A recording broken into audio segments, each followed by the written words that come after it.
Assalamualaikum warahmatullahi wabarakatuh. Selamat sore teman-teman, saya Novan. Saya akan menjelaskan beberapa peralatan yang digunakan untuk perawatan anak Hirschsprung disease. Hirschsprung ini adalah salah satu gangguan pencernaan sehingga si anak tidak dapat membuang air besar seperti anak-anak normal lainnya.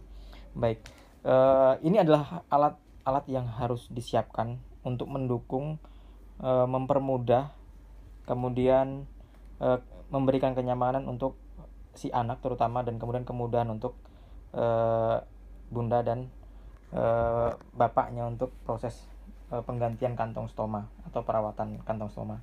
Yang pertama adalah tisu. Nah, tisu ini penting untuk membersihkan kantong stoma. Waktu kantong stoma sudah dipasang, kemudian mencucinya, ini bisa mengolah pakai ini. Ini kita stok banyak karena sangat dibutuhkan. Kemudian NaCl. Nah, ini yang 0,9%. Kita belinya yang kardusan. Nah, kebetulan saya tinggal di Cibinong, di Bojonggede. Kalau di sini harganya 8.000 satu botolnya. Ini ada 20 botol. Jadi sekitar 160.000 satu kardusnya, isi 20 botol. Satu botol ini bisa sekitar 3 hari lah untuk anak saya yang berumur 14 bulan. Satu botol 3 hari. Nah, kemudian ini adalah kantong stoma. Nah, ada beberapa, kita menggunakan beberapa merek, 2 merek. Yang pertama adalah Convatec.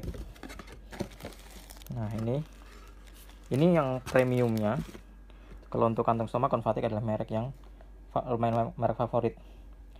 Satunya itu sekitar 45.000 kalau nggak salah. Kemudian yang ini sama Convatec. Ini alat-alat kemarin waktu irigasi. Sekarang udah nggak irigasi. Sekarang udah pakai kantong stoma. Nah, ini adalah Kovoi. Ini yang agak ekonomis. Begitu. Cuman wafernya kadang agak keras, agak lengket jadi di kulit waktu mengganti. Tapi awet, sangat awet. Sama seperti Convatec. Nah, kemudian ini adalah Mycosi. Mycosi ini adalah untuk iritasi. Jadi si anak waktu menggunakan kantong, kadang si wafernya ini setelah digunakan, maka nanti akan ada air-air kotoran yang masuk ke dalam sini. Ini kan lengket di kulit si anak. Nah, biasanya kalau yang bocor seperti itu, ini akan menimbulkan iritasi di kulit, karena juga ini lengket menempel di kulit. Nah, untuk iritasi tersebut pakai Mycosi. Ini sangat recommended sekali dan banyak disarankan oleh dokter-dokter. Pakai tipis aja, dikipas-kipas. Setelah dipasang, dikipas kering, baru pakai ini. Nah, ini kebetulan baru kita pakai juga Convatec. Dulu pernah Convatec Stomahesive. Jadi ini adalah lapisan sebelum ini direkatkan ke perut. Jadi pertama, setelah mengganti kantong dilepas, kemudian dibersihkan dengan bersih, kemudian baru dioleskan Mycosi, kemudian dikeringkan menggunakan kipas biar lebih cepat, baru ditempelkan ini rata di sekeliling stoma, jangan sampai kena stomanya. Kemudian ini akan lengket di tangan yang kering atau di perut yang kering. Jadi waktu ditempelkan sekeliling perut, kemudian dibasahkan terlebih di tangannya, baru dilingkari perlahan-lahan. Ini di kulit ya, ini contohnya perut ya. Jadi dilingkari di sekelilingnya itu. Ini kantong, ini stomanya ya. Jadi dipencet, dilingkari dulu, kemudian tangannya dibasahi, baru dipipihkan. Jangan sampai kena stomanya. Kemudian dikipas lagi sampai kering. Nah, paling sekitar nggak sampai 1 menit lah. Kemudian baru ini dibuka, baru ditempelkan gitu. Nah, itu biasanya akan mempermudah waktu melepas. Kemudian kulit si bayi pun jadi terhindar dari iritasi. Stomahesive sangat membantu untuk baby dan mempermudah melepas kantong stoma. Oke. Nah, untuk membersihkan waktu mengganti ya, setelah dipasang, saya biasanya menggunakan kalau untuk Kovo ini 4-5 hari. Kalau Convatec sama, sekitar itu juga. Jadi waktu melepas biasanya ada kotor-kotoran yang melengket. Nah, ini pakai ini. Convacare. Ini akan cepat sekali dan sama seperti Stomahisif. Jangan sampai kena stomanya. Membersihkannya lebih cepat kalau pakai Stomahisif. Ini satunya 4.500. Satu kali membersihkan cukup satu aja. Gitu, 4.500 untuk 5 hari. Itu. Kemudian alat lainnya adalah ini. Nah, dulu sebelum ada, kalau misalkan nggak ada Convacare, maka bisa membersihkan dengan ini, baby oil. Jadi lebih cepat luntur. Kemudian membersihkannya juga pakai kasa steril. Nah, ini kan panjang-panjang kasa steril tuh. Ini kita potong jadi 2 seperti ini. Kita taruh di plastik biar tetap terjaga sterilnya agar lebih mudah ngambilnya. Gitu. Nah, ini adalah untuk NaCl. Jadi tusukkan, kemudian bisa digunakan. Kemudian gunting untuk memotong lingkar stoma, sama juga gunting khusus. Kemudian ini cangkir untuk membersihkan stoma. Jadi ini dimasukkan air NaCl, kemudian ini dimasukkan ke air NaCl seperti itu.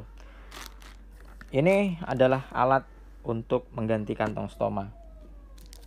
Ini plastik adalah untuk membersihkan stoma. Jadi waktu ini sudah dipasang, baik sedikit ya. Sudah dipasang, maka membersihkannya dari sini.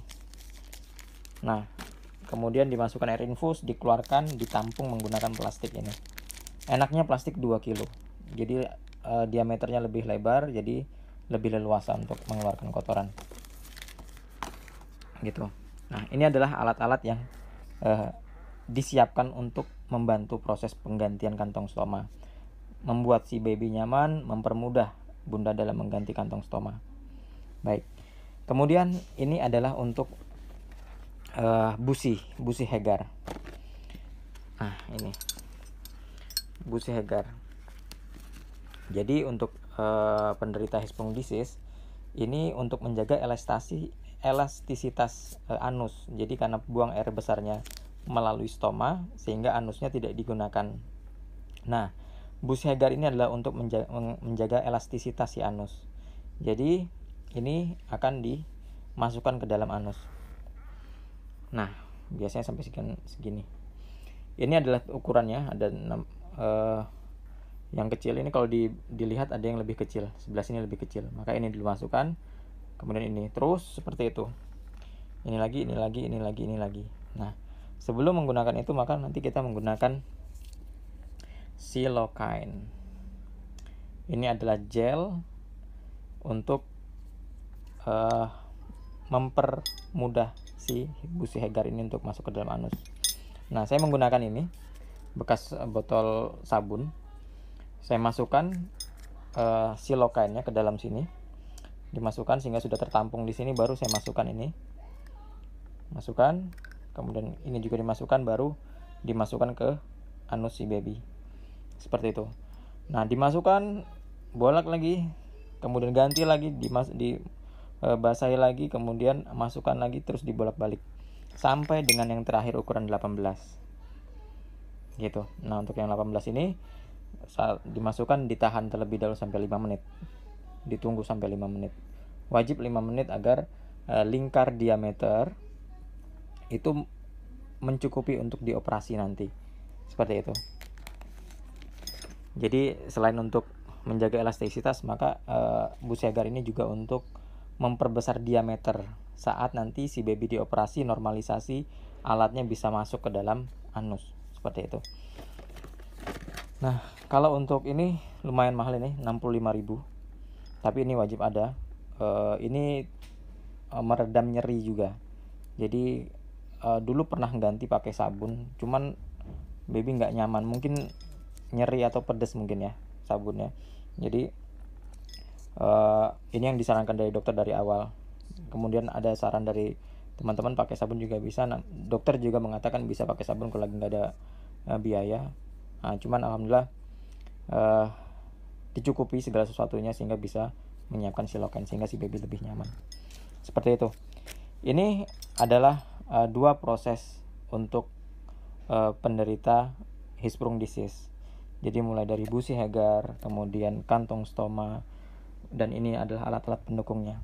Nah, tadi sempat ada juga untuk irigasi. Nah, irigasi ini biasanya digunakan waktu si baby belum dipasang stoma, belum dioperasi kolostomi.